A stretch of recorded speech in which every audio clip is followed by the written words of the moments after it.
최근 이슈 짧게 말씀드리고 문제풀이 모의고사 사회 맞는지 맞겠나요? 맞겠죠. 맞아야 되는데 큰일 났어요. 이슈를 말씀드릴게요. 순서가 이렇게 되는 것들에 대해서 좀 이해하시면 됩니다. 예전에 한번 말씀을 드렸었는데 공사가 있죠. 공사는 첫 번째 이렇게 어떤 이슈가 있으면 당연히 업자한테 해야 되는 거죠. 업자한테 안 하면 1년 이하 징역 1천만 원이야 벌금입니다. 반드시 업자한테 해라. 업자. 업은 뭡니까? 시도지사한테 등록한 사람을 얘기하죠. 업의 등록은 시도지사한테 합니다. 소방공사 업의 면허가 있는 사람한테만 해야 되는 거죠. 이때 업입니다. 잘 한번 이해해서 공사 등을 도급할 때 그죠? 업자한테 해라. 소방공사는 업은 네 가지가 있습니다. 아시다시피 설계, 그 다음에 시공, 공사로 불리우는 감리, 방염 이렇게 되어 있죠. 보고. 그 다음에 두 번째, 그렇죠? 요 소방에서는 공사죠, 공사. 공사는 제가 펜을 하나. 그래서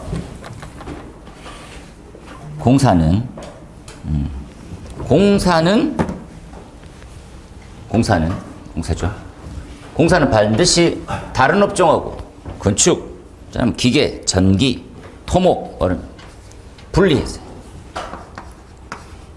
분리해 도급을 해야 되는 거죠. 위반 시 300만 원 이하 벌금입니다. 분리해라. 그런데 3번 분리의 예외는 있는 거죠. 얘가 중요하지. 공사 중요했어. 왜니? 공사 분리할 수도 있겠지. 분리 곤란한 게 있을 거라고 그죠? 분리 곤란한 것들을 정리해봐라. 뭐가 있습니까? 제기, 재난, 기밀, 그죠? 예. 그리고 착공신고, 그리고 1천 이하의 비상경보 설비, 그리고 추가 제기, 일착, 인문, 문화재, 그 다음에 생겼습니다. 뭡니까? 연구시설, 개발시설, 기술을 생산하는 시설공사, 그죠? 시설의 공사다. 첨, 딱 쓰는 거, 새로 생긴 놈. 다시 한번 정리해보면, 재난, 기밀, 착공, 그리고, 그죠? 그 다음에 일천, 입찰, 그 다음에, 여기 문화재가 국가유산이라는 명칭으로 다 바뀌었어요. 문화재안전관리법 이런 거 있잖아요. 국가유산 법으로 바뀝니다. 자꾸 이상한 걸 바꿔, 그걸. 난 문화재가 좋은데 국가유산이랍니다. 그래서 여기에 국가유산, 재개발, 재건축, 공사, 분리도급이 곤란하다. 청장이 인정해 줄 거거든요. 그러면 그렇구나. 국가유산, 인문 대신에 이렇게 바뀌는 거죠. 그래서 1,000제곱미터 이하의 비상경보 설비. 요만큼 이제 10점짜리죠, 10점짜리. 중요하다, 이렇게 딱. 분리도급 안 해도 되는 거. 딱 되죠. 그럼 여기 보니까 소방청장이 인정해야 되는 게 이제 고시로 뜬 거죠. 딱 볼까요? 고시로 뜬 거 파란색으로 된 거. 보고 가세요. 이렇게. 근데 이게 좀 어렵다라는 느낌이 있지만, 국가유산 수리, 문화재 수리죠. 문화재 수리. 그 다음에 재개발, 재건축. 해당 사항이 없습니다. 그 다음에 소규모 주택 정비 공사 사업. 이렇게만 딱 줄쳐놓으면 되죠. 그 다음에 요건 청장이 인정하는 거.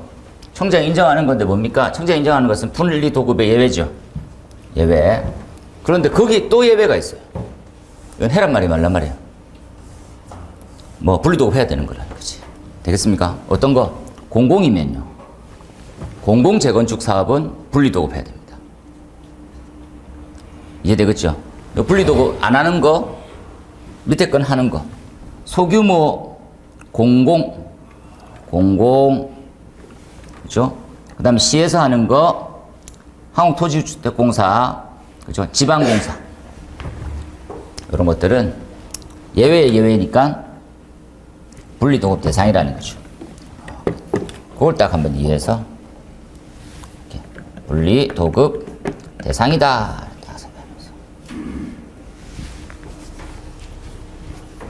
그러니까 공공의 분야는 분리도급을 해라. 그게 아니면 사급이라고 보통 부르죠. 그냥 사급은 그냥 놔둬라는 거지. 그 다음에 이제 도급이 끝났으면 예전에 절차를 한번 말씀드렸죠. 공사를 도급했대, 도급. 뭡니까? 누가 봐도 건축주, 누가 봐도 건축주. 야, 일 좀 해줘. 누가 봐도 공사업자. 알겠습니다. 누가 봐도 하도급업체. 이렇게 일 주는 거는 도급. 도급은 분리하면 안 됩니다. 분리는 안 돼. 되는 놈 누구? 이렇게 다 생각해보죠. 그거 이제 주역 있게 한번. 요 지금 부분들은 요 다른 업체하고 같이 쓰면 안 되는 거죠. 뭡니까? 분리도급을 해라는 거죠. 분리도급. 도급 중에서 업체를 같이 한꺼번에 쓰지 마세요. 분리도급 하라는 거죠. 분리도급을 빼내세요. 이렇게. 분리도급. 이제 끝났어. 분리도급은. 분리도급 뭡니까? 이런 거 있잖아요. 이렇게. 여러 사람들, 점 달린 사람도 있고, 뿔 달린 사람도 있고. 이런 거 분리도급 해라. 이게 소방이거든요. 전기, 건축, 나노. 이해되죠? 무슨 말인지. 분리도급 못하는 예외 딱 되겠죠. 그 다음에 이제 넘기는 거죠. 하도급.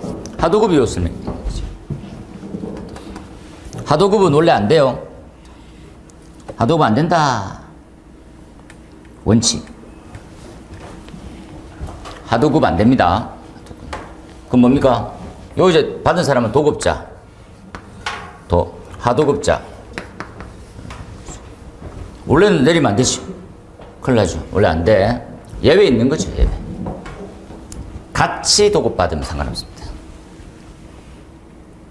소방공사하고 공사하고 같이 도급받으면 같이 도급받아도 되는 종목들이 있죠. 그 종목들을 갖고 오는 거지. 뭡니까? 내가 받았을 때 요 사람들하고 같이 받으면 됩니다. 같이. 요렇게 가지고 함께 도급하면 하도급이 같네요. 어떤 업종입니까? 이렇게 물어봤어. 이렇게. 주택건설업. 첫 번째 주택건설업. 예. 그 다음에 건설업. 그 다음에 전기, 통신. 되겠죠? 요 네 가지 업종이랑 소방의 공사. 소방이죠. 한꺼번에 낙찰 받는 거예요. 그러면 일부 하도급 시킬 수 있습니다. 이해되겠죠? 일부. 이걸 잘 이해하셔야 돼요. 분리도급 안 돼? 예외사항들 하나 기억하고. 그죠? 도급하고 하도급 안 돼. 한꺼번에 도급 받으면 괜찮아. 이런 거죠. 이렇게 잘 이해해서. 좀 이해하기 힘들어 하시는 분도 갖고 있더라고요. 그래서 일부를 할 수 있습니다. 그 일부라는 것은 한 개 제외한 나머지는 거죠. 한 개. 한 개 왜 이렇게 생각해요? 그냥 편의상. 그럼 이렇게 한 개를 원도급자가 도급해야 되는 것들은 어떤 게 있습니까? 최소 이렇게 개념이죠. 착공 대상. 착공 대상 중에 한 개는 내가 하고 나머지는 다 넘길 수 있습니다. 대표적으로 예를 들어서 이런 거죠. 피난기구는 내가 설치할 테니까 네가 알아서 다 해라. 됩니까? 안 됩니까? 안 되는 거지. 왜 안 되는 거야? 피난기구 설치는 착공신고 대상이 아니니까. 이해되죠? 야, 내가 소화기 내가 설치할게. 네가 나머지 해라. 그럼 안 되는 거죠. 왜 안 돼? 소화기 설치는 착공신고 대상 아니니까. 자동차 화장지 내가 설치할게. 안 돼. 자동차 화장지는 착공신고 대상이 아니거든. 요거 개념 잡으세요. 되는 거지. 그렇죠? 그래서 보통 현장에서 제일 많이 뭐 합니까? 예? 뭐를 많이 안 됐어요? 무통 많이 하고, 무통할래 설비에서는 상수도 좋아하잖아요. 기계는 상수도, 전기는 무통입니다. 이건 의무입니다. 그러니까 한 100이면 100 전부 다. 둘 다 하진 않고요. 둘 중에 하나. 그러니까 이런 거하고 똑같은 거죠. 여기 이제 원도급자 봤더니 자격증 기술자가 기계가 남아.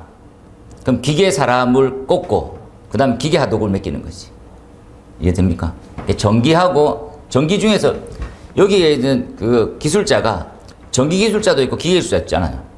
둘 중에 한 사람만 있으면 되잖아. 왜 이 작업만 할 거니까. 그러니까 여기에다가 전기 기술자가 딱 여유가 남아가지고 꼽힌다. 그러면 전기 쪽 무통은 이 원도급자가 하고 건설사가 하고 그 다음 다 넘기는 거지. 이해되겠지요? 착공신고 대상만 한 개 할 수 있습니다. 그 한 개 하고 나머지 다 넘기는 거죠. 그러면 이러면 안 됩니까? 그러면 보자. 일 없어서 죽겠다는 표정이죠. 무슨 일이든 하겠다는 표정입니다. 지금 이걸 갖다 우리는 제하도 이렇게 부릅니다. 제하되는 원칙입니다. 무조건 절대 할 수가 없어요. 근데 제하도 많이 하죠. 산업사회가 어쩔 수 없는 거지. 요거 지금 요렇게 개념을 잡으시면 됩니다. 하도급할 수 있는 공사는 착공신고 대상의 규모를 얘기하는 겁니다. 여기까지 한번 딱 보시고 그 다음에 요 밑에 별표 하나 쫙 쳐놓을까요? 치는 이유는 지금 방금 전에 봤던 도급과 하도급에 관련되어 있는 고시문이 뜨고 거기에 이제 표준 도급 계약서라는 게 떴거든요. 표준 도급 계약서에 각 정의가 추가가 됐어요. 여기 정의를 보니까 요렇게까지 요까지는 설계 쪽 기본 설계 정의, 실시 설계 정의, 과거 기출입니다. 기본 설계가 뭐고 실시 설계 정의에 대해서 얘기해봐라. 기본 설계는 도면 그대로 시방서 작성하는 업무를 기본 설계를 합니다. 실시 설계는 뭡니까? 라면 그렇죠? 소방실의 설계 도면, 계산서, 시방서, 공사비 예산서 작성하는 등등을 얘기한다. 이런 것들을 한번 읽어놓으세요. 성능 위주 설계는 뭐냐? 이런 거죠. 하자는 성능을 확보될 수 있도록 설계하는 것. 그 밑에 두 가지, 이렇게 두 가지는요, 공사업에 관련된 겁니다. 발주자에 대한 정의는 뭐고, 도급이라는 개념은 뭐냐, 이렇게. 그 다음에 나와 있는 것들이 상주와 일반 감리에 대한 정의네요. 이렇게 딱 한번 보시면 되겠습니다. 간략하죠, 간략. 그래서 저는 얘는 좀 중요하게 생각하기 때문에, 이 아이, 요 부연이기 때문에, 말들이 많았거든요. 말들이. 요게 특히나 말들이 많았죠.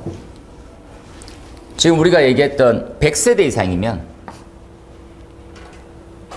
100세대? 입찰이 300세대입니까? 300세대인가? 300세대. 100인가? 100세대 같죠? 100세대 같긴 합니다. 재건축 100세대 이상이면 공동주택 입찰로 가야 되거든요. 제가 법이 약간, 이게 1.3이 좀 자꾸 헷갈려가지고. 요 부분들. 그러면 이런 거죠. 재건축일 때. 재건축 100세대 이상이면 입찰로 가라, 이렇게 했거든. 왜냐면 말도 많고 탈이 많으니까. 이게 재건축만 했다 하면, 있잖아요. 그러면 자꾸 이렇게 되는 거야. 야, 안 되겠어. 이제부터 니네, 손 떼고, 입찰로 다 돌려 이렇게 했어. 근데 소방이 입찰이 대상이 아니었는데 이제 심은 거죠. 야, 대상이야. 그런데 요 문구가 있었던 거죠. 재건축 재개발 분리 안 되는 척 하는 거예요. 그래서 처음에는 분리 도급하는 것처럼 했다. 이게 입찰 제도로 바뀌는 걸로 했단 말이에요. 그런데 흐지부지 됐거든. 그래서 이제 법이 명시를 해주는 겁니다. 뭡니까? 재건축 재개발 대상이다 이제. 그죠? 그렇게 얘기를 하는 거지. 원래 대상입니다라고 끌고 오려고 그랬어. 그런데 아니나 다를까 뭡니까? 안 해도 돼 이렇게. 안 해도 됩니다. 안 해도 돼. 이 안 해도 되라는 말입니다. 여기가 명확하게 준 거죠. 야, 재개발, 재건축은 소방시설공사는 안 해도 돼 이 자식아. 그래서 재건축, 재개발은 입찰 안 하는 거죠. 입찰 안 한단 말은 수의란 말입니다. 수의란 말은 로비란 말이죠. 알죠? 네, 이런 거지. 알잖아요, 우리. 이러면서. 그래서 그 조합에서 조합장 구속은 불가피하다 이런 거죠. 쉽게 얘기하면. 예. 그건 뭐 알잖아요. 철거업체 사고 뭐 사고 뭐 하다 보니까 뭐 지역업체 결탁하고 뭐 이러죠. 이게 저는 요런 쪽에 관련이 있다 보니까 입찰로 하는 게 별로 안 좋긴 했었습니다. 우리 사장님은 이제 좀 더 편해지신 거죠. 아싸! 이러면서 법으로 입찰제도 안 해도 된다라고 나와 있는 거거든요. 이제 그렇게 개념을 잡으시고, 그 다음에 공공으로 돼 있는 거 있잖아요. 공공임대주택 뭐 이런 식으로. 그런 식으로 나가는 것들은 무조건 입찰입니다. 공공자 붙은 것들은 다 입찰로 된다고 생각하십니다. 지역주택조합 있잖아요. 뭐 이런 것들. 공공에서, 공공 뭐 붙어 있는 거. 그러니까 지역도 해당사항 없죠. 그냥 공공. 그걸 딱, 요 법과 요 법으로만 따릅니다. 지역주택조합법 뭐 있거든요. 그 법을 저는 따를 필요 없어요, 이제. 그래서 그 부분만 정리하시면 되는 거죠. 요렇게 하나 딱, 한 차트, 여기 10점짜리 딱 하나 가져가는 걸로 하고, 아래쪽도 10점으로 해서, 개정된 거 있구나. 한번 이해하시고요. 그 다음 나온 형태가, 제가 CO2를 지금 좀 많이 틀어잡고 고치고 있는 중이어가지고, 요렇게 봤더니, 그래서 개념만 잠깐만 이해해 볼게요. CO2. CO2는 가스계 기본이 됩니다. 그래서 보통 보면 이제 질식소와 질식의 메커니즘을 좀 이해하자는 거죠. 이 질식이 가능하려고 하면 이 아이가 구획된 실에서, 구획된 실, 이 실의 전체 체적을 V라고 봅시다. 여기에 어느 정도 가스를 넣어요. 가스. CO2에 X 메다 삼성을 넣는다 생각할게요. 그럼 도대체 몇 퍼센트가 됩니까? 몇 프로가 됩니까? 이런 거죠. 그걸 어떻게 계산해요? V 더하기 들어오는 놈 분의 EI에, 그죠? V 더하기 들어오는 놈의 퍼센트거든요. 얘를 우리는 농도 이렇게 불러요. 퍼센트라는 거죠, 퍼센트. 이해되시죠? 이 퍼센트를 따지는 거예요, 결국은. 이 퍼센트가 몇 프로가 되면 불 꺼집니까? 역산하면 되죠. 산소는 몇 프로에 불 꺼집니까? 산소는 21에 존재하다가 15로 만들었더니 소화가 되더라는 거지. 요걸 이렇게 역산해 본 거죠, 역산. 그 역산 사이에 공식도 하나 있죠. CO2하고 둘 사이의 관계를 한번 정리해 보니까 CO2는 이런 관계가 있는 거예요. 요 관계, 요 관계죠. 아이고, 21 빼기 O2, 그 다음에 21. 이렇게. 되겠죠, 이렇게? 요를 만드는 거예요. 이렇게 계산했더니 28점 뭐시기가 나오고 안전율을 곱했더니 34%. 오늘 보고 있는 자료는 34%의 농도인데, 농도. 그럼 최적으로 가면 얼마, 몇 프로입니까, 최적? 최적 퍼센트. 최적에 대한 분율이죠. 전체 최적에서 몇 퍼센트 정도 차지하면 40% 이상 정도 되면 이렇게 나올 거거든요. 이 관계를 한번 이해해 볼 거예요. 이렇게. 이 개념의 이해를 하기 위해서는 이 실에 대한 특징을 한번 이해하면 되죠. 첫 번째, 가스인 기체를 딱 집어넣으면 기체가 그냥 자유롭게 섞인 채로 새어나갈 때가 있어요. 그게 우리가 꼭 가져와야 될 식 첫 번째가 자유유출식이라는 겁니다. 네. 자유유출식입니다. 프리한 거죠, 프리. 자유유출식. 갖고 올 거예요. 실제는 이렇게 되니까. 근데 최소의 수치를, 최소를 가져오고 싶은 거죠. 최소는 얼마나 필요하냐. 이 형태가 우리가 알고 있던 무유출입니다. 무유출. 무유출에 대한 개념은 뭡니까? 라면 완전 밀폐가 되어 있는 곳에 그냥 CO2만 떨어지는 거죠. 그렇게 해서 농도를 맞춰보는 거다. 무유출. 그 다음에 말도 안 되는 소리죠. 뭐가 있습니까? 라면 CO2를 집어넣는데 공기만 빠져나가는. 마술 같은 일 있잖아요. 넣는 만큼 공기가 빠져나가는. 그걸 갖다 우리는 완전치환이라고 합니다. 완전치환. 완전치환이란 말은 요렇게 되는 거죠. 막교환하는 듯이. 이게 에어제예요. 말도 안 되는 소리이기 때문에 말도 안 되는 삭제. 요거를 보면서 우리는 뭘 할 수 있습니까? 라면 도대체 어떤 농도를 맞추기 위해서 약제량은 어떤 관계가 있을까 이렇게 기본식으로 계산. 한 번도 이제 나온 적이 없기 때문에 준비해 보는 거죠. 기본 개념을 세워봐라.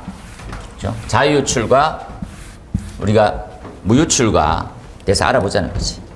요건 양념삼아인데 확장이 어떻게 갑니까? 이렇게 하는 거죠.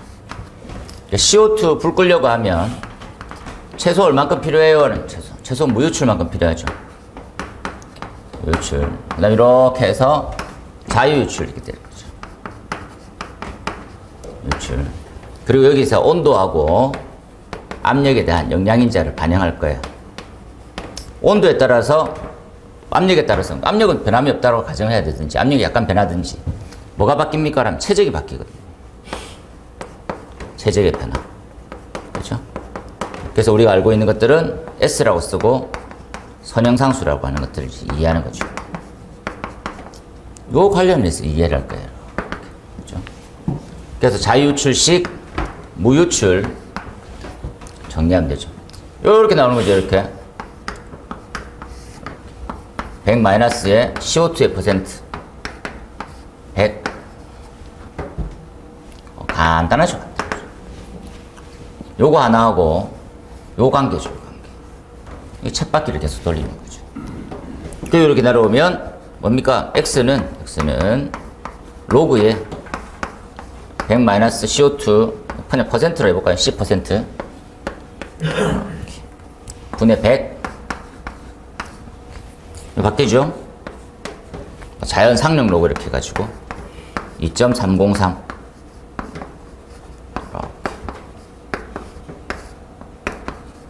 정말 식을 대충 쓰고 있네요.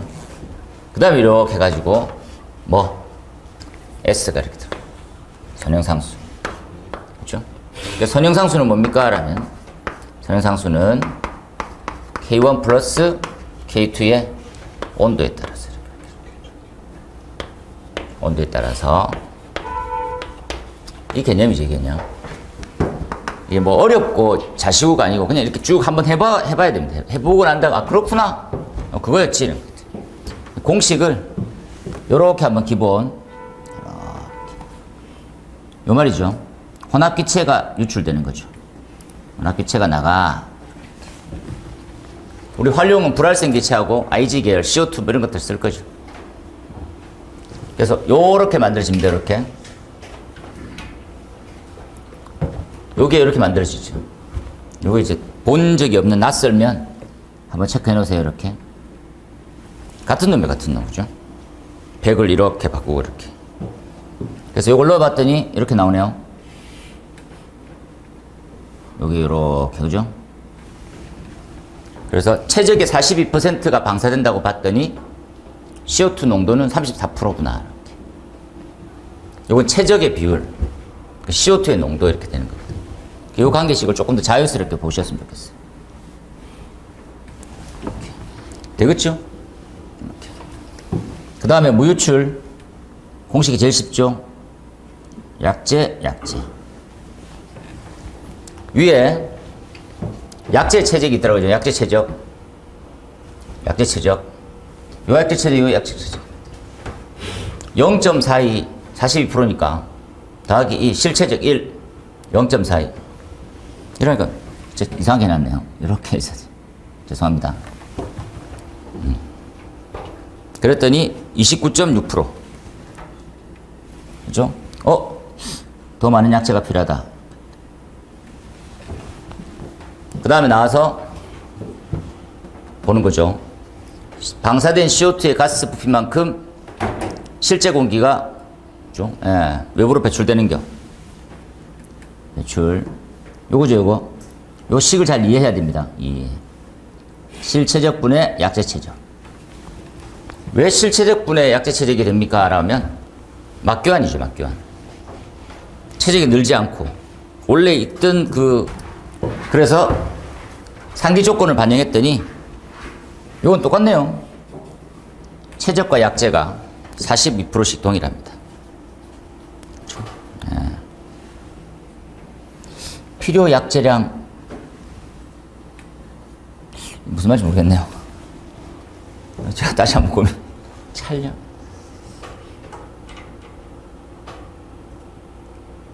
약재량과 동일하다 이런 말인데 약재량과 부피가 동일하다 이렇게. 최적비와 동일한 퍼센트의 약재가 필요하다. 이렇게 볼게요. 그래서 이제 결론은 이해입니다. 공부해서 이렇게 다시 한번 이해하세요. 그렇죠? 동일한 농도를 확보하기 위해서 CO2 약재량은 어떤 놈이 제일 큽니까? 이러면서. 무유출이 더 크네요. 완전 치환이 가장 작아지는. 네. 이렇게 공부를 한번 딱 하시고 교재에 계산문제 있으니까 한번 보시고 그 다음에 요 곡선을 답에 솔직히 않게 약간 쓰고 계시는 것 같아서 제가 냈죠. 이 곡선은 아직 단위를 잘 안 바꿨는데 피트 3승이랑 퍼 파운드 그죠? 그리고 이제 위아래는 농도입니다. CO2 농도. 자, 이렇게 그냥 적을게요. CO2의 퍼센트. 아래쪽은 산소의 퍼센트입니다. 그죠? 왼쪽은 요 단위죠. 뭡니까? 라고 하면 기본적인 틀이 요렇게 한번 줄쳐볼게요, 제가. CO2 방출 개수 부분입니다. A. 왼쪽은 A고요. A. 오른쪽은 A-입니다. A-. 그래서 이제 위에서 우리가 봤던 거 다시 공부하는 거죠. 42% 정도 됐더라. A-가 뭡니까? A-가. A-가 A죠. 방호 최적 대비 CO2의 최적 비율을 얘기하거든요.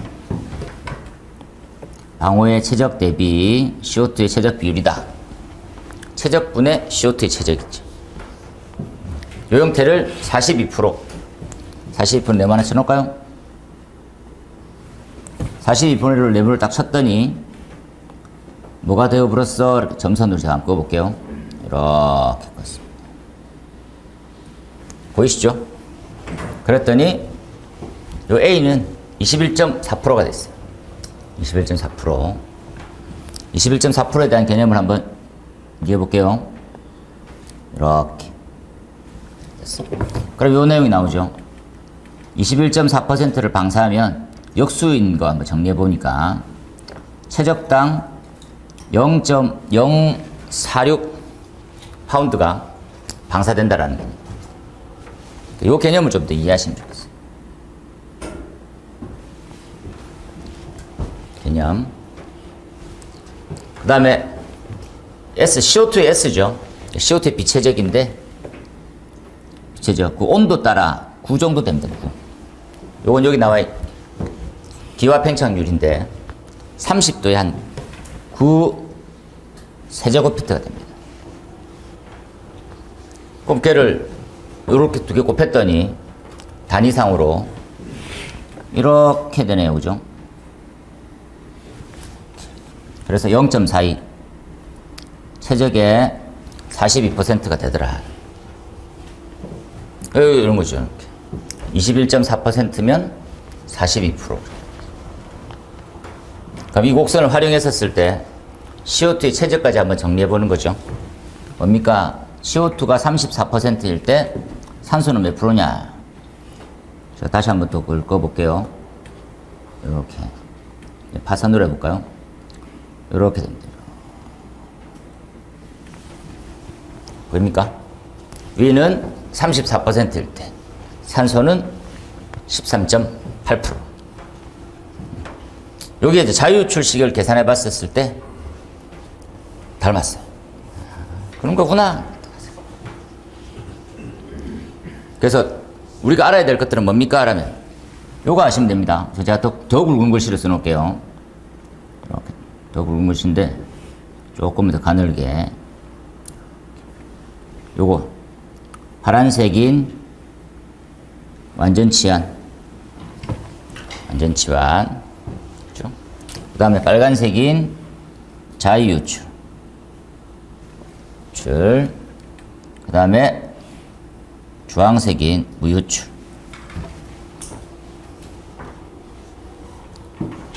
그 답쓰기 좀 좋은 형태입니다. 요 농도일 때 어떻다 이런 것들 있잖아요. 자유출식이고 따르면 이렇게 되는 거고. 요 지점이죠, 요 지점. 자, 빨간색으로.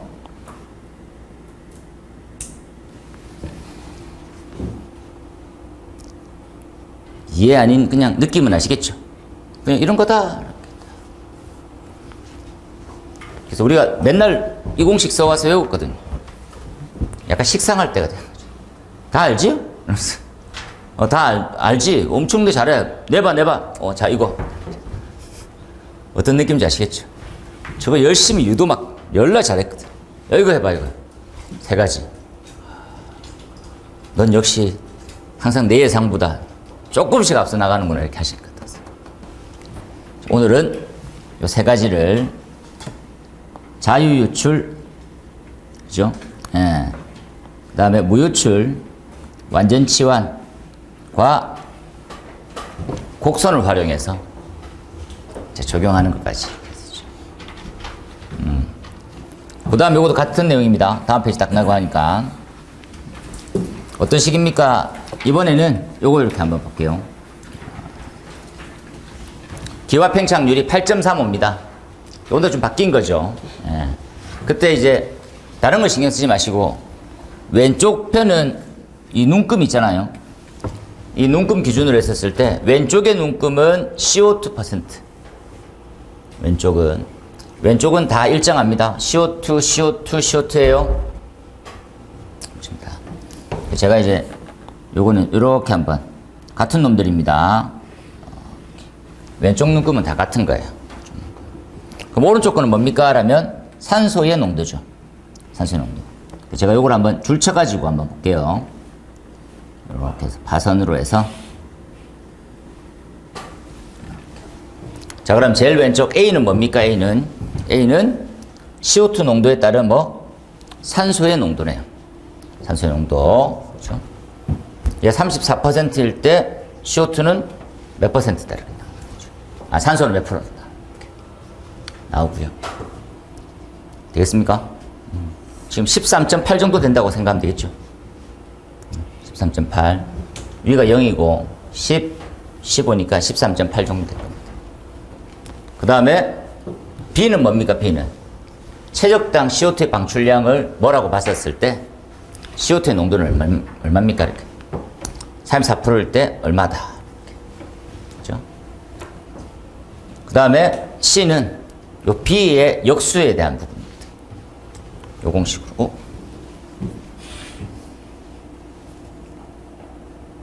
100이 없습니다. 100 없이 이렇게 보시면 됩니다. 네, 그렇게. 이거 없어요.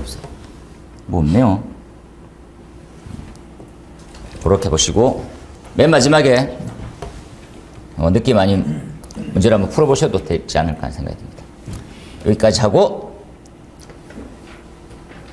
사회풀이 할 차례입니까? 3회 해야 돼. 이제 좀 아시는 분이 와가지고 다행입니다. 무조건 다 우리는 4회 하면 되는 줄 알고. 그러면 급 3회로 받겠습니다. 이거 아닌데 3회 했는데 이라고 하면 요건 이제 2회 먼저 하고 1회 하고 3회 3회입니다. 그럼 맞겠죠? 안 맞아도 어쩔 수 없는 지금 상황이 되어버렸습니다. 3회 빨리 한번 가볼게요. 3회 짧게 한번 문제입니다. 그죠? 서징이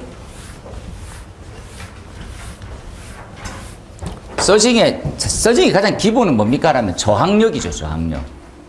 이 저항 때문에 출력이 나오지 않는 현상을 얘기하는 겁니다. 대표적인 예로 펌프가 있을 거고 펌프를 이렇게 수평으로 이제 들어온다고 합시다. 팬이 있을 수도 있죠. 팬이 이렇게 나올 수도 있는 거죠. 나가는 쪽이 저항이 너무 심해가지고 못 밀고 나가는 거예요. 결국은 그런 게 가장 기본적인 틀이죠. 근데 이 아이 특성도 문제가 되는 거거든요. 이 아이 특성도. 우리가 말하고 있는 이제 원심 펌프하고 시로코펜이라고 부르는 얘네들이 특성 곡선 자체가 그래요.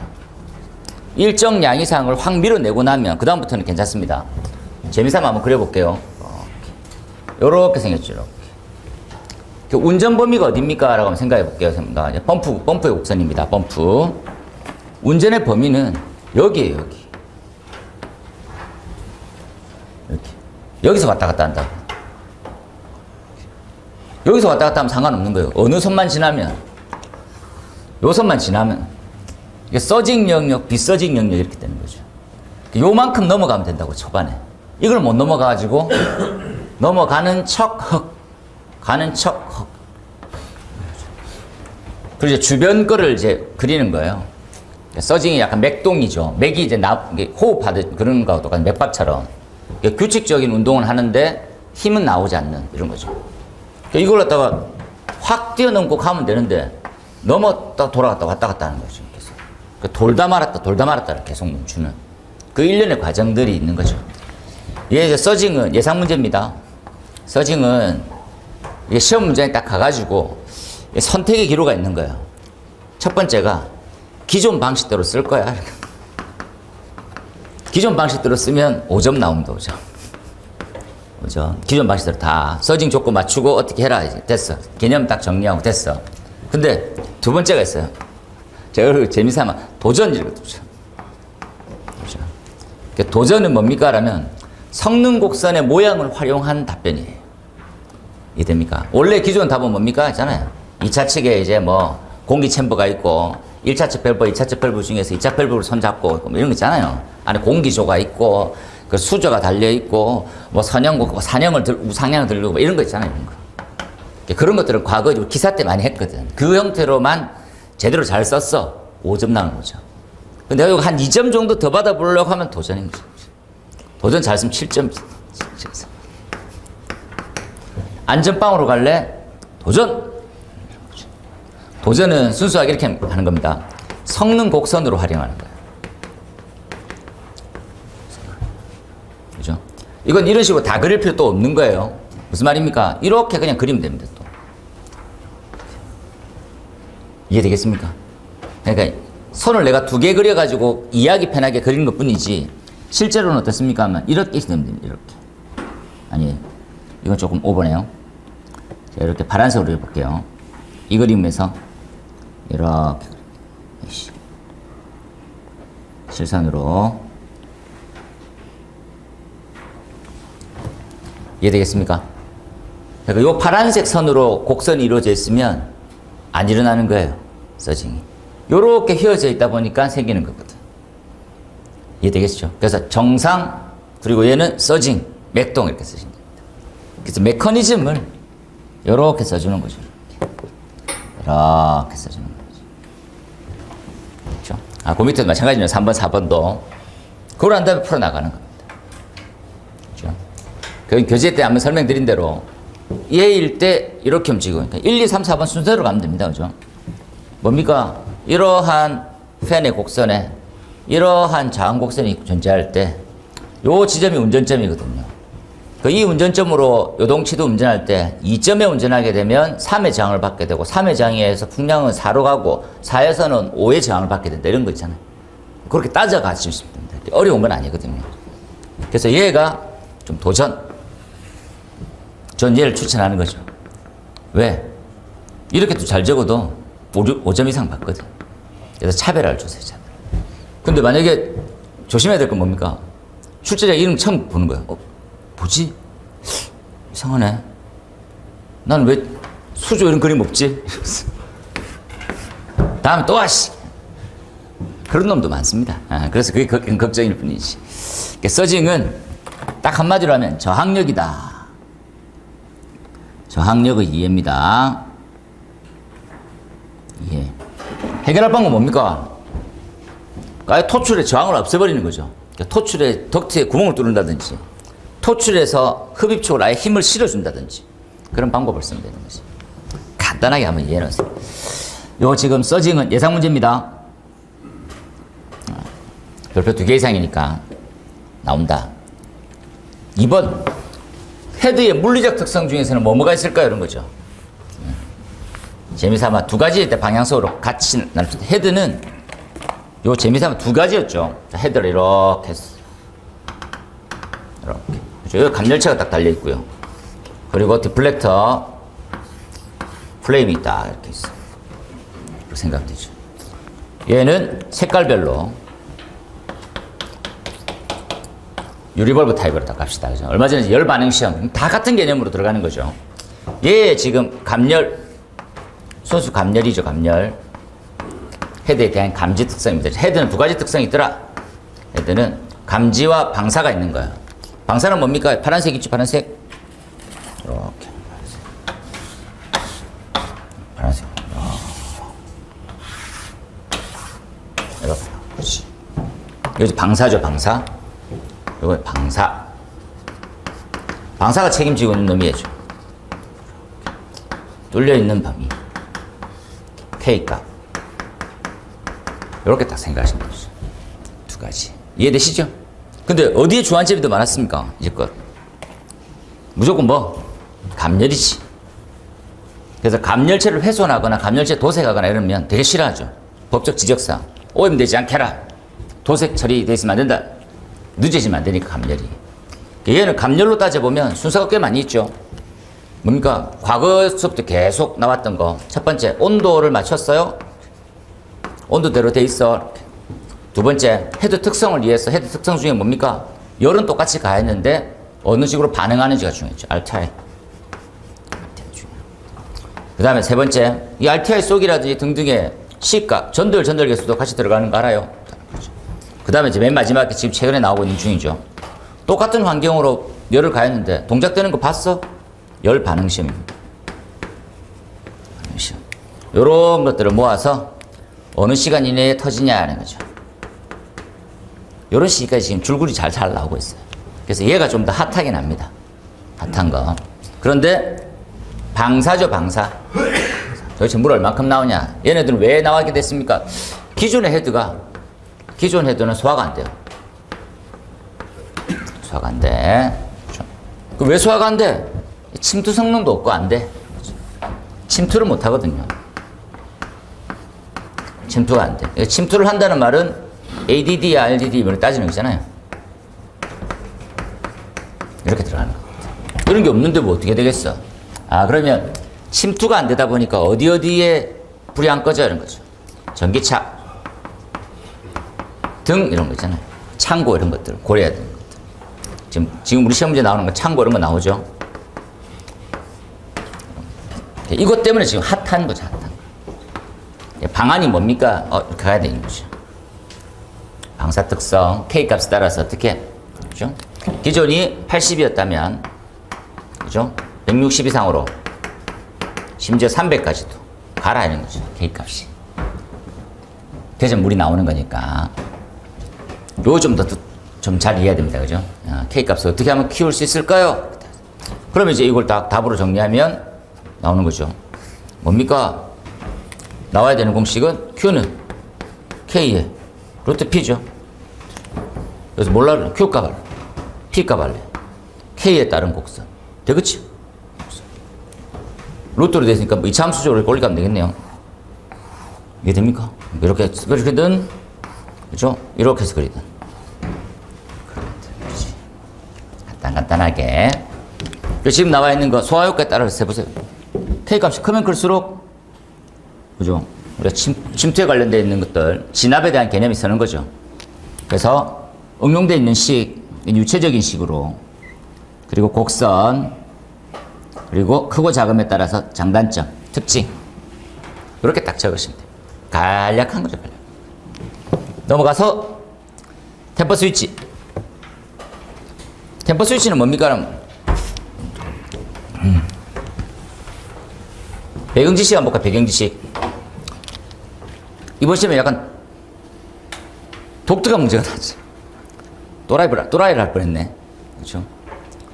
간이 스프링클러에 배관에 설치되는 뭐 그런 것들 묻다가 갑자기 개폐 밸브 어떻게 생겼게? 뭐 하는 놈이지? 이런 생각이잖아요. 연관성이 전혀 없는 것 같은데. 아니, 있잖아. 그 개폐 밸브 이런 스타일이었나 이런 거죠.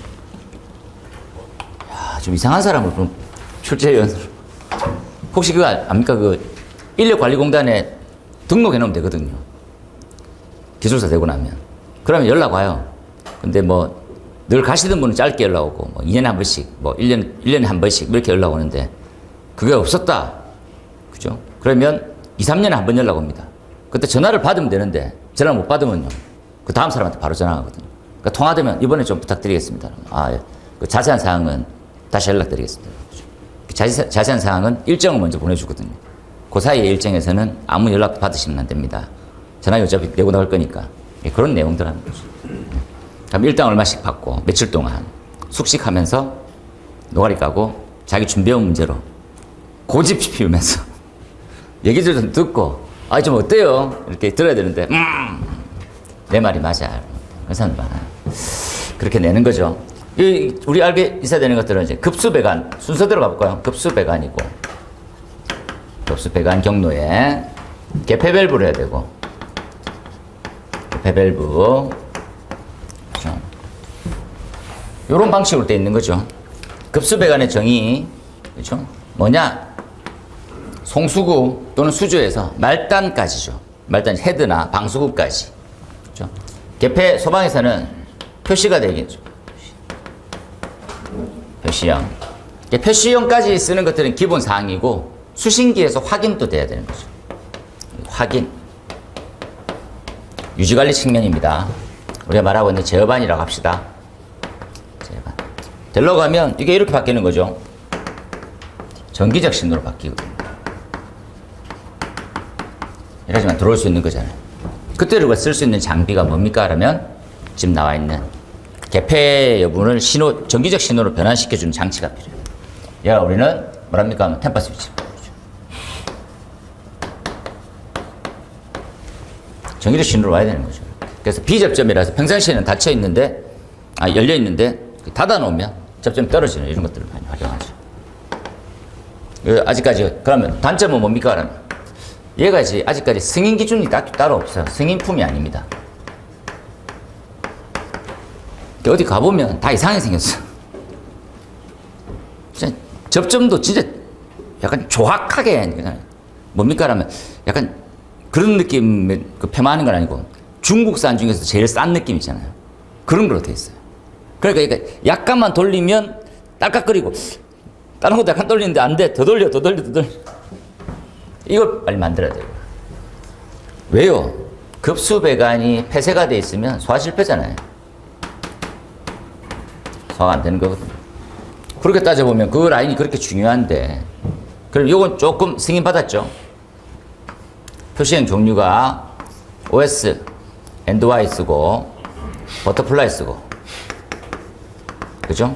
그러고 난 다음에 글로브 쓰는데 글로브는 개폐 표시는 안 되고 여러 가지 별별 쓰는 거죠. 그래서 그 내용들에 대해서 그럼 어디쯤에 다는 게 좋겠습니까? 그다음 여기서 추가로 나온 게 이거 한 개만 더 합시다. 확인이 돼야 되고 있는 기준은 뭡니까? 이렇게 생각하는 거죠. 그렇죠? 수동은 안 해놨어요, 지금 이제껏. 수동은 평상시에도 배관을 잘 보고 확인하고 다니라는 거죠. 그 의미로 자동은 대상이 됩니다, 자동. 그래서 스프링클러는 대상이 되는데 옥내수화전 대상이 안 된단 말입니다. 그런데 이제 이 확인하고 제어하는 관점은 자수동에 무관하게 해야 돼요. 그렇죠? 그래서 그런 것들로 개선하는 거죠. 이렇게. 그래서 이렇게 딱 써놓으라. 그 양념을 딱 넣을 수 있는 거지. 이해되겠죠? 그래서 급수배관에 대한 개념. 개폐밸브 확인. 뭐 해야 됩니까? 접점 신호를 다 받아가지고 확인하는 거. 그 내용들 나와 있네요. 그죠? 템퍼 스위치 어디 넣어야 되냐? 등등. 이런 모양으로 여기 넣네요. 그렇죠? 여기다 넣어야 돼요. 그렇죠? 확인하시고 넘어가서 송수구의 배관의 연결 방식. 이게 좀 걱정인 거죠. 제가 단적인 예로 수업 시간 했던 대로 딱 두 가지만 비교해서 우리가 이렇게 생겼는데 동이 몇 가지가 있는 거예요. 동이 아파트 동들이 꽤 있어요.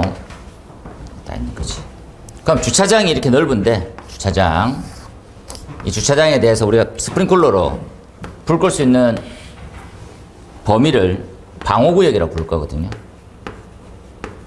방호구역. 방호구역을 최대 3,000제곱미터까지 할 수 있습니다. 이렇게 해서. 그럼 이건 뭐하고 똑같은 말입니까 하면 밸브를, 스프링클러 밸브를 밸브당 방호 면적이 되는 거거든요. 이해되겠죠? 밸브당 방호 면적이 되다 보니까 밸브당 송수구가 들어가야 되는 거죠. 오늘까지는 이해했어. 이런 거죠. 이해했어. 그래서 방호 면적으로 나눴어요. 밑을 약간만 좀 크게 그려가지고 이해를 더 시킬게요. 이렇게 했어.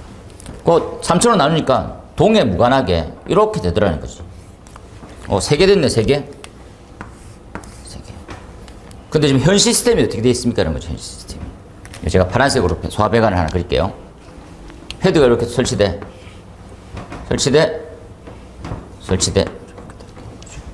이렇게 설치돼, 이렇게. 여기만 3개면 되죠. 골치 아픈 나라지 않습니까?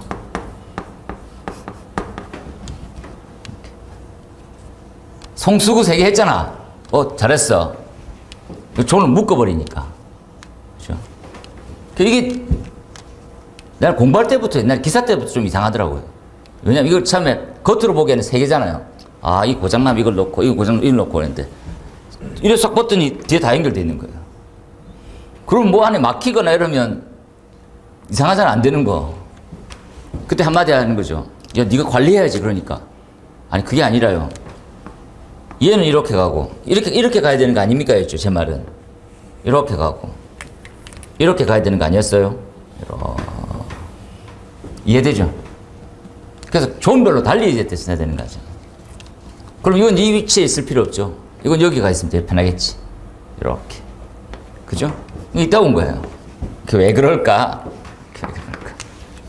그러니까 제가 공부하면서 많이 느끼는데 세상 모든 것에는 이유가 있습니다. 그 이유가 있으니까 물을 필요가 있지 이러면 야, 너 나가. 넌 우리 조직에는 도움이 안 된다. 나가라. 알겠습니다. 이렇게 생각하죠.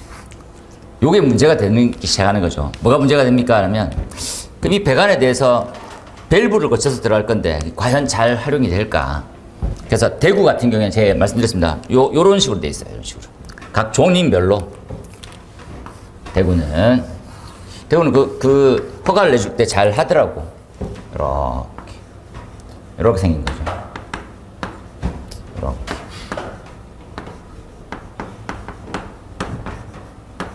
대구가 전체 다 그렇다는 건 아니고요. 그 현장 갔을 때 있더라고요. 약간 단점은 뭡니까? 그럼 동 있는 데에서 지하층 확인이 안 되면 찾아가기 힘든 단점이 있죠. 한눈에 알 수 있는 장점이 있고. 장단점이 있으니까 고민을 하셔야 된다 하는 내용이에요. 그래서 이 부분들 잘 한번 보는 거죠. 그 사이에 이해하면 이렇게 밸브가 달리는 거예요. 밸브. 그래서 밸브에 대해서 2차 측으로 갈 거냐 1차 측으로 가는 게 맞냐 각각 밸브별로 송수가 따로 있는 게 맞느냐 이런 걸 확인하는 거거든요. 그러면 우리나라는 이렇게 좀 이상하게 그러지만 외국은 반드시 어떤 식으로 하게 돼 있습니까를 알아보는 거죠. 습식일 때 구조 그리고 알람 밸브들 체크 모양 습식일 때 건식일 때 준비작동식일 때 일제개방 밸브일 때 그리고 일제개방 밸브일 때 그리고 다중설비 때 5가지로 돼 있으니까 익혀 놓으시는 게 좋을 것 같아요. 이런 것들은 뜬금없이 쉬운데 한 번 더 나올 수가 있거든요. 이렇게. 그렇죠? 그리고 국내는 다 1차 측으로 연결되어 있습니다. 1차 측에 연결의 문제점은 밸브가 고장나면 2차 측에 물이 공급이 불가능해요.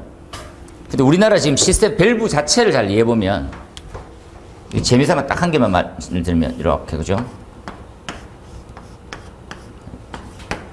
요 부분하고 이렇게 클래퍼가 닫히잖아요.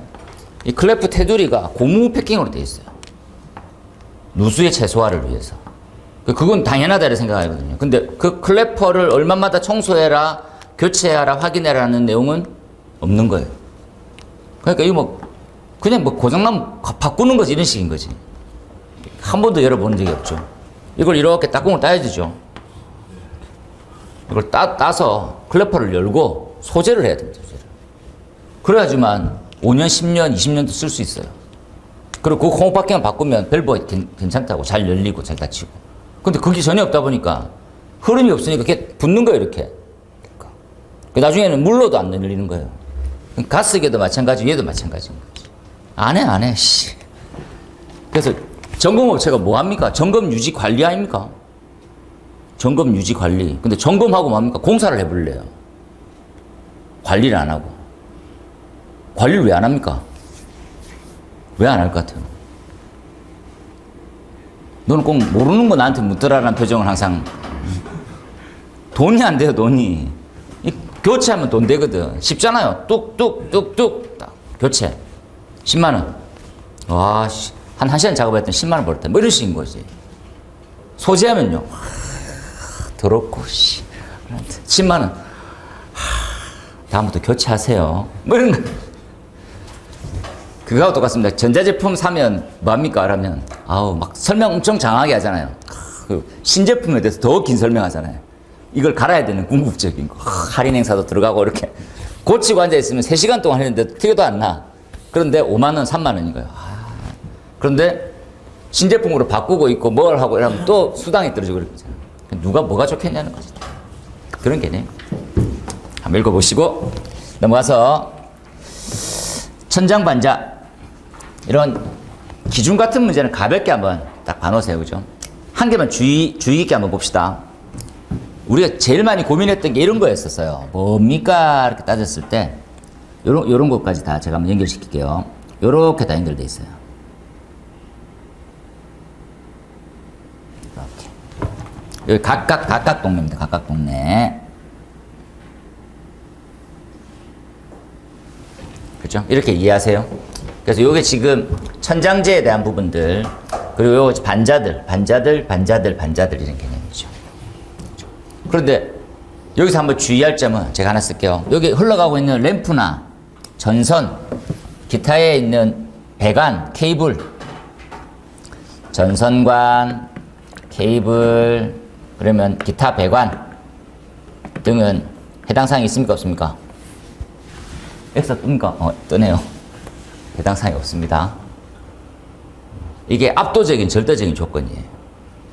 전기적 배관, 기계적 배관 안에 있는 뭐까지도 단열재까지도 해당 사항이 없어요. 깜짝 놀랐어요, 저. 소방이 알고 있는 지식이랑은 전혀 다른 개념인 거예요.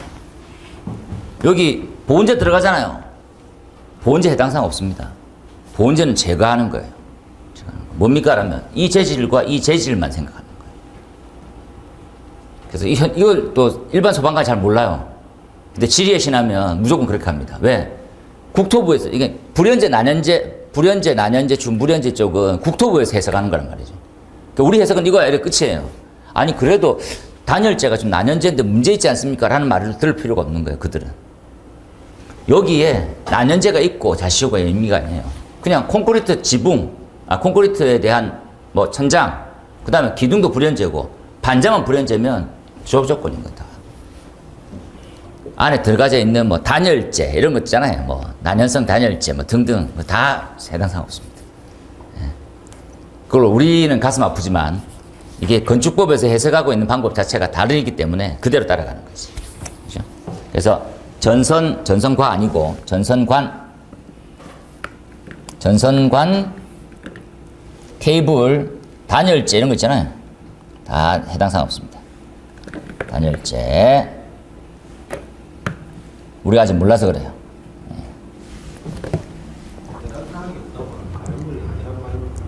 여기에 해당 사항이 있는 불연, 난연, 준연, 준불연에 포함시키지 않는다고요. 그런 것들 있거나 없거나 상관없이 계산한다고. 혹시 질문 네. 단열재가 골조로 그 다 이상한 소리예요. 네. 안 보셔도 됩니다. 그래서 저 예전에 유사한 걸로 따르게 했었을 때 본부를 설득할 때 자료를 갖다 준 거죠. 본부도 황당해하는 거예요. 이제 그 쭉 다 문제가 있다라고 얘기했었는데 다르게 해석하는 거예요. 그러니까 소방에서 질의 답변은 법적인 효력이 없어요. 아예 나쁘게 얘기하면. 그런데 뭡니까? 라면 건축의 답은 법적인 것들을 좀 가지고 있어요. 그래서 아니 우리 나부랭이가 불연재를 해석하면 됩니까? 안 됩니까? 소방 나부랭이가 불연재입니다.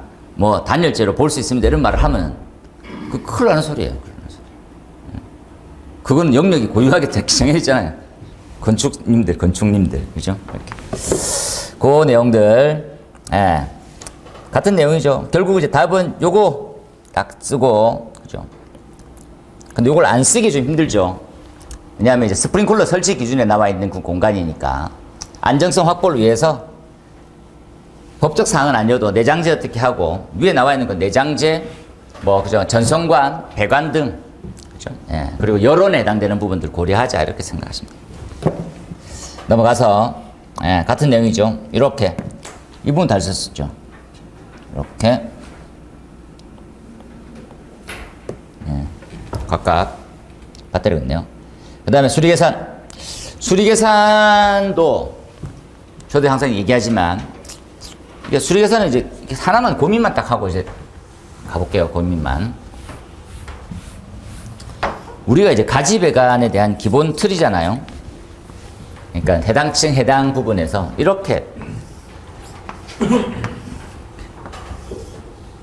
여기에 있는 기준계수에서 말단의 기준계수에서 이렇게 더하죠. 끝에서만 법정으로 방수와 방수량만 나오면 문제 없거든요. 그럼 가까운 데는 어떻게 됩니까? 라는 거죠. 가까운 데는 당연히 또 법정보다도 훨씬 높은 압력 나오잖아요. 그러면 기준계수를 생각해보면 문제가 되는 것들이 뭡니까? 라면 가까운 놈의 기준 개수만큼 터졌을 때 어떻게 되는 거죠?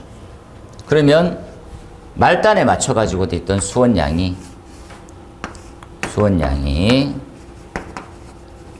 부족해지진 않겠냐라는 거예요. 그래서 다시 한번 재정립이죠. 손실을 다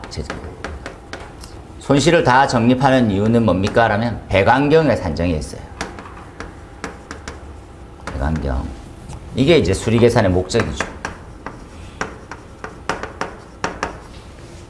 수리계산은 다른 게 아니고 배관 부속 등에 대한 손실을 파악해서 적합한 배관경을 맞추는 것들이죠. 그 흐름이 역학적으로 다 계산했을 때 수원량은 부족함이 없는지 이게 마무리예요. 그렇죠? 그래서 시스템을 다 수정하고 고치더라도 나중에 해봤더니 여기 이제 말단하고 그 해당되는 범위 거 맞춰봤더니 요거 이제 많이 나오고 작게 나오겠죠. 그 범주 이내에 있는 값으로 맞춰봤더니 수원량이 부족한 거죠. 펌프의 양도 모자라게 되는 거죠. 그래서 사양이 바뀝니다. 우리가 보통 800LPM이라고 하잖아요. 800LPM은 보통 900 정도로 올라가요. 900으로 올라가다 보니까 수원량은 그 시간이 당연히 올라가겠죠. 그래서 펌프에서 양정은 별로 상승하는 경우가 잘 없어요. 양정은 다 거의 다 충분하더라고. 근데 유량은 좀 부족해지는 경우가 많아요. 그래서 유량과 수원량이 증가되더라라고 생각하시면 돼요.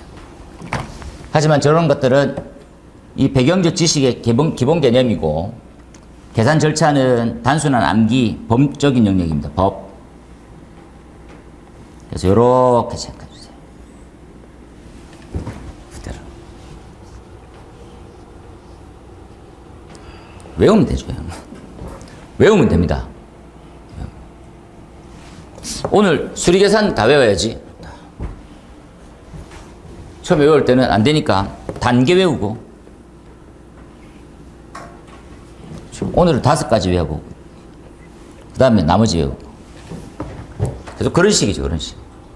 수리계산 나옵니다. 그 다음에 요 형태다. 그죠?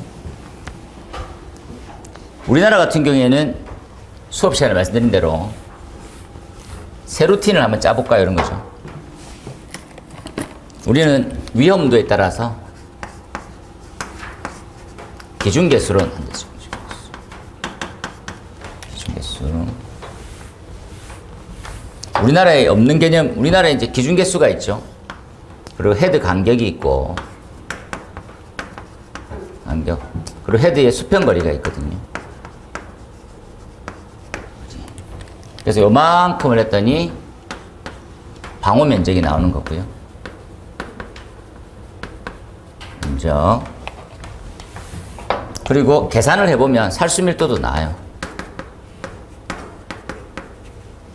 이해되죠? 그런데 위험도에 따르는데 위험도를 산정하지 않거든요. 그냥 이제 명시되어 있는 형태. 근데 외국은 어떻습니까? 라면 얘죠, 얘. 위험도를 먼저 하고요. 바로 이제 살수 밀도하고 방호 면적으로 이걸 먼저 해요, 이걸. 이걸로 해서 5단계를 만들어요. 몇 번째를 적용할 거냐. 지금 나와 있는 경극, 중이, 상이. 중 2개, 상 2개. 그래서 선정하는 거죠. 선정하고 나면 뭐가를 알 수 있게 됩니까? 라면 헤드의 개방 개수를 알게 돼요. 그 다음에 살수 밀도가 나오는 거죠. 그 범주 내에서니까, 그죠? 개수를 그때 나오는 거죠. 개수를. 몇 개가 터질 거야, 이렇게. 우리는 개수, 그걸로 해서 방호 면적까지만 확인이 되는 이런 구조예요. 전혀 다른 개념으로 먼저 한번 보고, 그 다음 요것도 양념삼아 하나 보는 거죠. 뭡니까? 라면 살수밀도는 많아지면 많아질수록 진압이고요. 방어 면적을 크게 하면 크게 할수록 피난의 관점이죠. 이거를 고민할 수 있어요, 이 동네는. 우리나라는 그걸 고민할 필요가 없어요. 왜? 우리나라는 뭐가 중요합니까? 네? 우리는 터지냐 안 터지냐가 중요하거든요. 야, 터지냐 안 터지냐가 중요하지, 씨. 거기 딱 세팅됐으면 됐어요. 야, 씨. 아, 이것도 좀 바꿔보면, 소방서에서 그렇게 가르쳤어요, 씨. 그러니까 이제 되게 웃긴 게, 위에 거는 막말로 얘기하면 개나 소나 설계할 수 있습니다. 어떤 개념인지 아시겠죠? 예. 그러니까 이게 뭐, 공학적 지식이 필요 없어요. 그냥 어깨 너머로 있잖아요. 서당계 3년이면 설계를 한다, 이런 거하고 똑같은 거예요. 그러니까 뭘, 컨트롤 C, 컨트롤 V, 이용도 몇 개, 기준 개수, 다 합산, 계산, 끝이에요. 외국은 안 잃죠. 이 판단이 엄청 오래 걸리거든요. 발주차고 얘기하는 거죠. 이런 방향으로 이렇게 하자, 이렇게 하자. 아, 이거 해달라, 이렇게. 그러니까 여기서 이제 우리가 공학이 들어가는 공학이. 그 다음에 또 수리 계산하는 거죠. 수리 계산. 우리 수리 계산 안 하죠. 테이블로 이제 아까 봤던 대로 손실을 합산해버리는 거죠. 법정 방수함만 나오면 끝인데 뭐 이런 거지. 그래서 위에가 규약 배관에 대한 기본 개념 틀이고 아래쪽이 이제 수리 계산이자 성능 위주로 가는 거죠. 근데 외국은 이게 자연스러운 거예요. 그래서 설계자를 설계가 하면 할수록 임금이 올라요. 능력자가 되고, 아, 저 사람 설계 참 잘한다, 이런 개념. 우리는요, 참 잘 뺏기는데. 컨트롤 C, 컨트롤 V. 그러니까 우리는 기계적인 게 설계를 잘한다라는 말을 들을 수가 없는 거예요. 그죠? 그냥 법대로 하는, 잘한다 소리 들어봤습니까? 그 왜 이랬어요? 이런 말로 듣잖아요. 왜 이랬어요? 이렇게. 아니, 법에 이렇게 됐으니까 그랬는데요. 이러면 왜 그렇게 했냐고. 그 말이 안 통하는 거예요. 저 새끼는 나한테 왜 이랬냐고 묻고 나는 법대로 했다고 묻는 거예요. 서로 계속 말이 안 맞는 거지. 그러니까 이럴 땐 따질 수 있죠. 왜 이랬어요? 아, 이런 의도로 이렇게 돼서 이렇게 했다. 무슨 말인지 모르겠는데 잘하셨네요. 이렇게 된. 위에는 그냥 막 따질 수가 없는 거지. 이렇게. 나눠지는 거예요. 아세요? 그죠?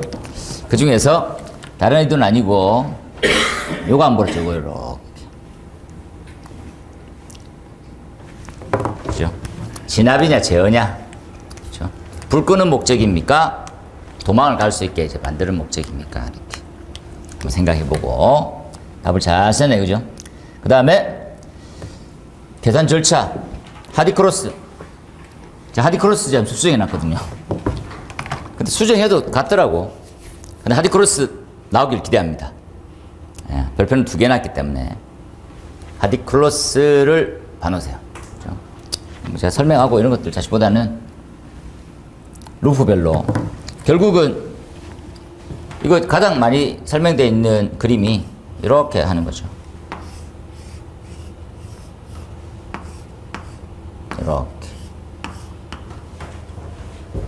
이렇게 A 경로와 B 경로를 유속에 대한 유속로만 가서 유속으로 인해서 손실이 발생될 수 있는 경우를 확인하는 거거든요.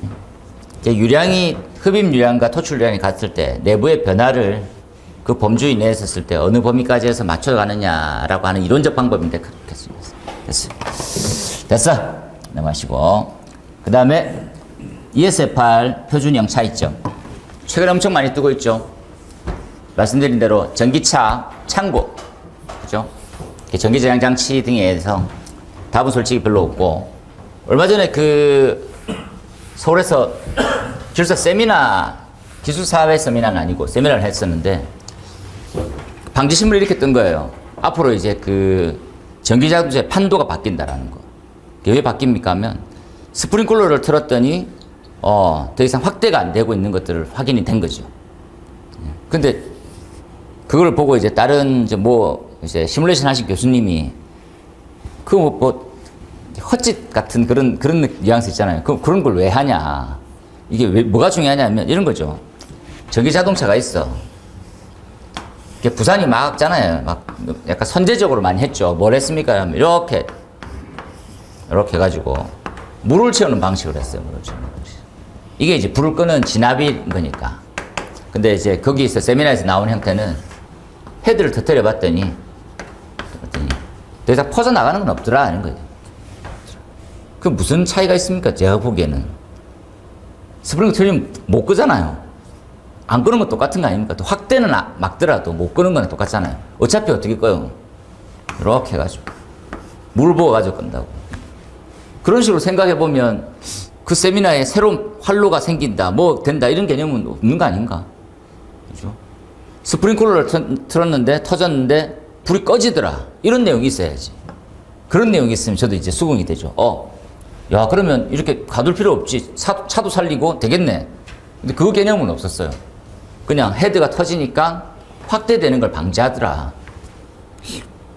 불은 안 꺼지는 거잖아요, 결국. 와서 소방관도 그럼 이거 어떻게 끌 거예요? 수조에 안 담그면. 전 세계가 수조에 담그는데 우리나라는 뭐 독특한 스프링클러를 쓰나? 그런 내용입니다. 그거에 준해서 ESFR이나 라지 드랍을 어떤 식으로 활용할 건지 115, 116 뭐죠? 살수밀도 12.2가 어떻게 나오는지 이런 것들을 보는 거죠. 나와서 감지 측면 이건 단순 기준 비교니까 잘 한번 이해해서 반오시면 되겠습니다. 그죠? 제일 좋은 방법은 화재 성장에 따라 가지고 그림을 그려주시는 게 제일 좋습니다. 보기하고 똑같이 이렇게 성장하죠. 이렇게 성장. 그죠? 표준형. 그죠? 좀 길게 빼고 표준형. 그죠? 그리고 진압형입니다. 진압형. 조기 반응형이죠. 조기 반응 표준형. 이렇게 한 단계만 하면 됩니다. 그리고 제일 무시무시한 실패. 헤드 미설치. 요거만 좀 잘 정리하셔가지고 하면 되겠어요. 그렇죠? 그리고 이 부분을 우리는 뭐 실질적으로 피해니까 피해 범위를 몇 분의 1로 축소시킬 수 있고 이런 것들 있잖아요. 그런 내용으로 좀 들어가시면 될 것 같아요. 그 다음에 기준 문제네요. 방사학 계산 문제 구하는 거. 이 표를 좀 뭐 못 외우셨으면 안 되는데 이 표를 외우라고 이렇게 얘기하기 좀 아쉽긴 하지만 기본 틀만 좀 보고 그 계산 문제 당시에 뭐 주어진 게 없어 놓으니까 반드시 있었어야 되죠. 그렇게 한번 보시고 그 다음에 물분무입니다. 물분무는 제가 일전에 말씀드린 대로 물분무 미분무는 NFPA에서 나오는 NFPA의 소화 효과가 훨씬 더 좋습니다. 그렇죠? 그대로 적을 수 있게. 그래서 적용 장소와 소화 원리. 기준을 엄청 그림을 열심히 그려놨었네요. 이렇게. 소화 원리는 이론으로 적는 것도 중요하지만 들어갔어식 이건 꼭 참조하셔가지고 답이 훨씬 더 좋을 수 있도록 해놓으시는 게 좋아요. 여기 없으면 별로 안 좋아하더라고요. 요즘에는 답이. 그 다음에 미분무에서 나올 수 있는 세 가지 중에 딱 하나죠. 세 가지 중에 설계도서입니다. 특별 설계도서가 있고 일반 설계도서가 있는데 특별은 오히려 좀 쉽고요. 일반에 있는 내용들 잘 이해하셔가지고 보시고, 특별은 성능 위주 설계하고 똑같죠. 네, 성능 설계의 시나리오하고 똑같습니다. 시나리오 그 부분하고 준해서 보시면 되겠어요. 그렇죠? 아직 검증이 안 돼 있다라는 것들, 이런 소화효과가 좋습니다라고 하는 것들은 서로 아는데 검증할 수가 없는 메커니즘이다, 이렇게 이해하시고, 마지막으로 지하구 기준 문제 중에서 안 나왔던 부분이죠. 미출재고 연소 방지 설비입니다. 원래는 연소 방지 설비의 화재 안전 기술 기준, 화재 안전 기준이었는데 지하구로 명칭이 변경되죠. 말 그대로 지하구에 대한 정의 기본 개념 아시고, 그리고 연소 확대를 방지하는 거죠. 연소를 소화하는 개념이 아니고. 그렇죠? 그럼 확대 방지할 때 우리가 물질적으로는 뭐 어떤 부분이 필요하냐는 거죠. 그 부분에서 나온 내용입니다. 어떤 식으로 해서 난연 성능이 있어야 됩니까? 뭐 LOI 뭐 수치해놔도 되고, 구체적으로 나와 있는 부분이 있으니까 꼭 확인하시고, 그렇죠? 설치 대상은 이러한 부분들. 이렇게 보시면 되겠습니다. 그죠? 그 외에는 뭐 특례 별로 없는 것 같네. 네. 이렇게 써보셔도 돼요. 특례 기준이 빠져가지고 특례를 받으십시오. 이렇게 답 쓰시면 되죠. 이렇게 해서 진짜 오랜만에 기계 3 풀이를 완료했고요.